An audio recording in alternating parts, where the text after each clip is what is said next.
affair with cars my whole life. I build them in my shop, and I race them both on and off-road. I've spent years on the auto show circuit talking about cars, but now it's time to get behind the wheel and find the next adventure. Together, we're setting out to tackle all things that every car enthusiast should do. This is The List.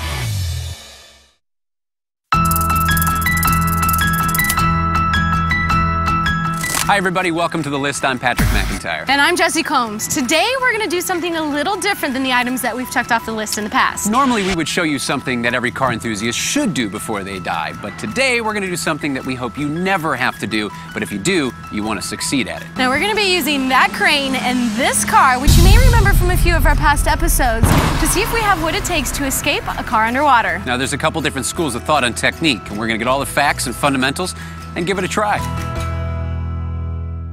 Where we're standing here in Southern California at sea level on an average day is we're experiencing about 14.7 psi. 33 feet of water is equivalent to 14.7 psi, and we call that 1 atmosphere. That car door is about 1,700 square inches. For every foot of water, you're exerting about 850 pounds of pressure on that door. Good luck opening it. Okay, so you said there's two schools of thought here. There are. One is that we're gonna go to the bottom and wait for the car to fill up with water. You're gonna breathe calmly and keep lifting your head higher and higher as the water raises higher and higher. When you finally get that last breath, suck it all in, wait for the car to fill up the rest of the way, open the door, and go for the light. The second school of thought is the OSCO method, which is open the door, remove your seatbelt, grab your kids, and get out. Mike, where is this most likely to happen to me that I'm actually going to find myself in the water? Well, annually, there are approximately 400 vehicle-related drownings in the United States. Generally, the large coastal states, California, Florida, the East Coast, that have large bodies of water. A lot of these deaths can be attributed to alcohol or fatigue. Now, do you want to tell us a little bit about your role and what we need to know to make sure everything goes smoothly? Well, I'm going to be the safety diver, and I'll be riding along with you in the back seat of the car there. But you're going to be breathing on your own. You're going to be doing most of this on your own. Just in case there's an emergency, that's what they brought me in for. What we've got here is an aluminum 80 tank. There's 80 cubic feet of air at 3,000 psi. Plenty of air for what we're doing, no problem. Both your air supply for the driver's seat and for me in the back seat are being fed off of this one tank. What I have is the primary regulator for you on a retractor. Now, because it is on a retractor, you might have to cinch down on the mouthpiece a little bit. Go ahead and take a breath from it. The number one thing about dropping the car in the water is safety. In this case, we had to drain all the fluids out, pressure wash it. We want to make it nice and clean in there and nice and safe. So we removed all the things that don't need to be inside the vehicle. We also put some extra holes in there for drainage.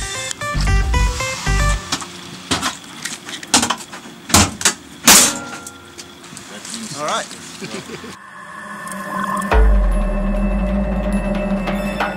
I'm up first time around. They're gonna lower me into the water. I'm gonna let the vehicle fill up with water. I'm gonna get that one last breath like this is some horrible accident in a submarine movie. And then I'm gonna hold my breath, wait for it to fill all the way up, open the door, and swim on out, hopefully.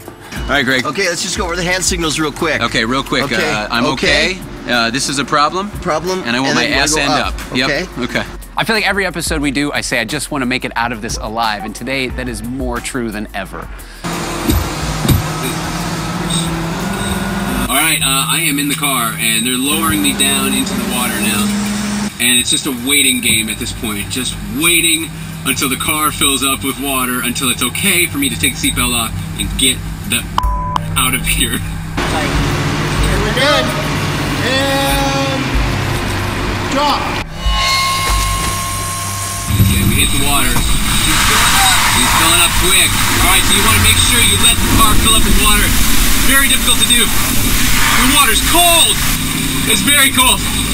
And I want to let it get up as far as it can to pressurize the doors.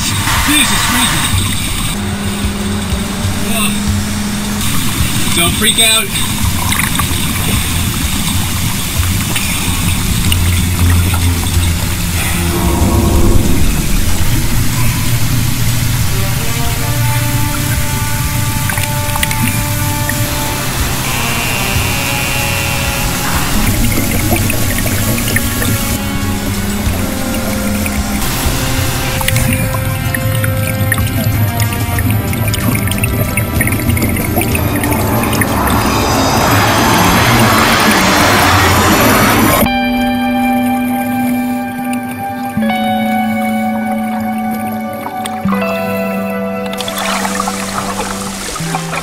That first time when they lower you inside, once that water hits your body, it is a shock. I was not ready for the temperature of that water.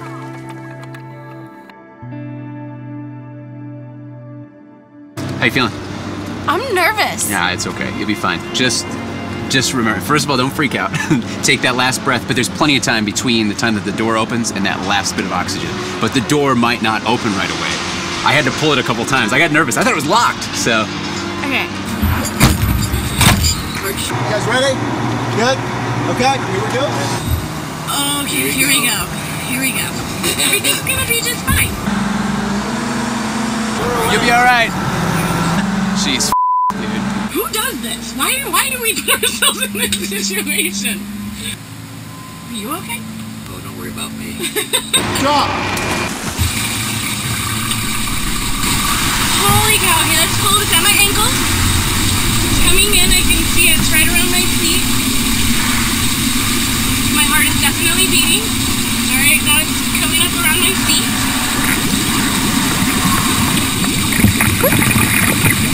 It's cold. My breaths are probably gonna start getting shorter here. The water's higher outside than it is inside. Look through the window. Oh, you're there.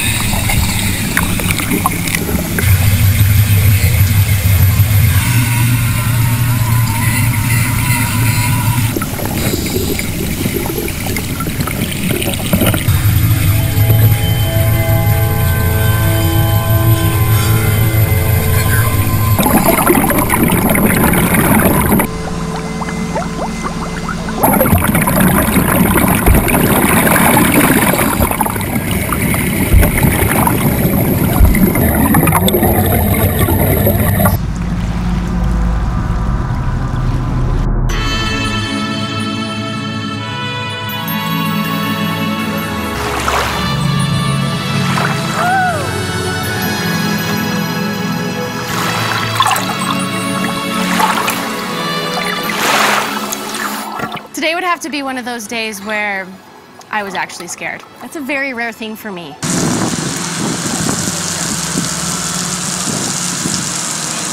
All right, it's time for method number 2, which is open the door as soon as I hit the water. The problem with this is, as you go down, there's more water pressure pushing against it, upwards of 1,000 pounds. So if I try and eke out, it might get my legs stuck inside there and I might get dragged down with it. See what happens.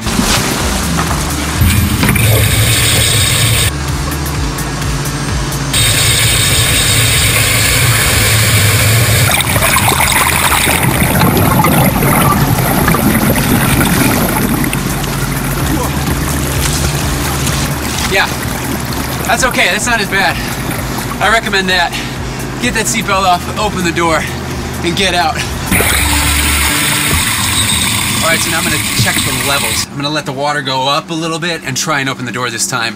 See how long it takes before I can actually push it open.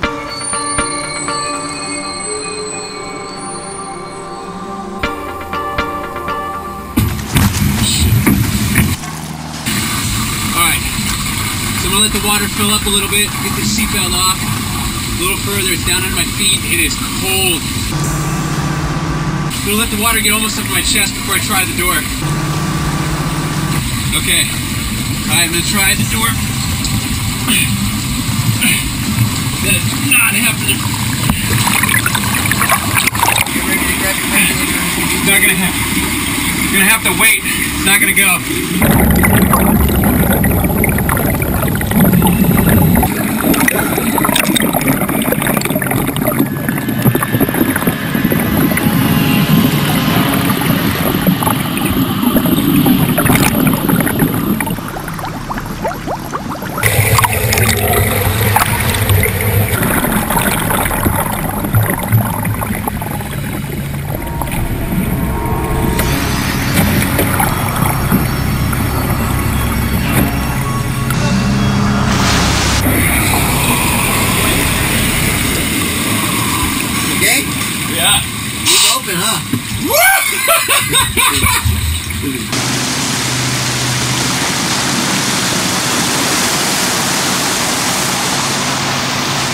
That's it. Dead. I would have been dead.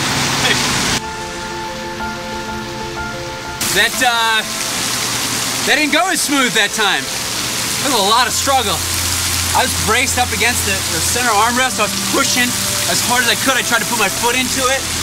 And then there was that moment of like, it's not happening. It's time to grab that air. And I can't, I'm trying to think and put myself in the situation where like, you know, I just got in an accident. I'm jarred from that. There's water flushing in. I'm trying to get myself in that headspace of like, you know, not freaking out, but even here in a controlled situation, you still freak out. Now I'm going to get in the car. I'm going to wait for the water to get up to my waist on the inside of the car, try and open the door. Pretty sure it's not going to happen, so I know exactly where that regulator is, just in case.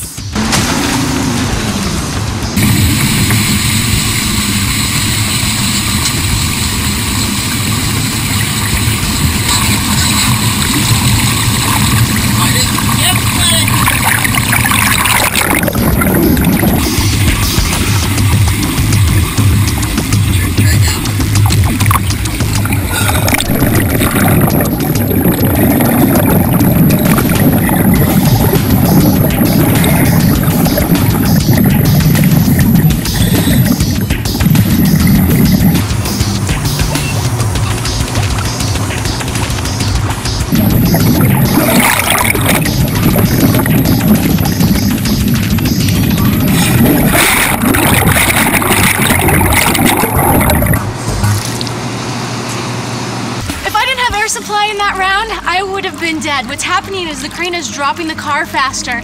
The weight of the engine is pulling the front end of the car down, so the front end is filling up with water faster. I'm in the front. All the air is in the back of the car. I can't hold my breath that long. That is a very scary situation. If I didn't have air, I would have been gone.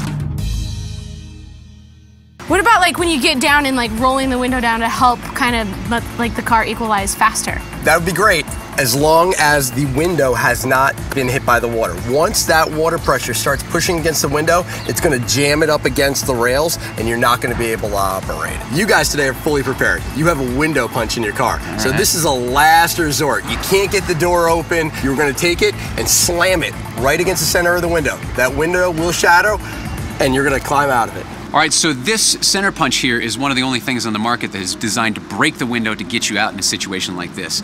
I just want to see it in action. And since we're in a controlled environment, I'm going to protect my eyes from shattered glass, and I'm going to go ahead and use the regulator again so there's no freaking out.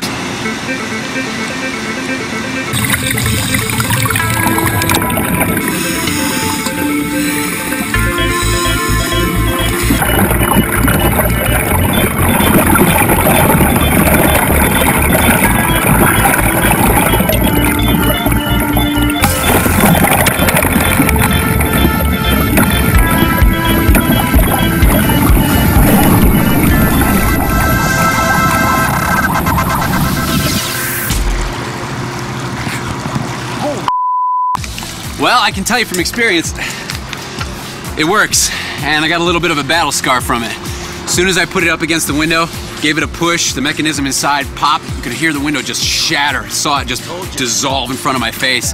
Got a little cut, and then just a lot of water came rushing in. It's intense, but it works. I don't recommend going out the window though.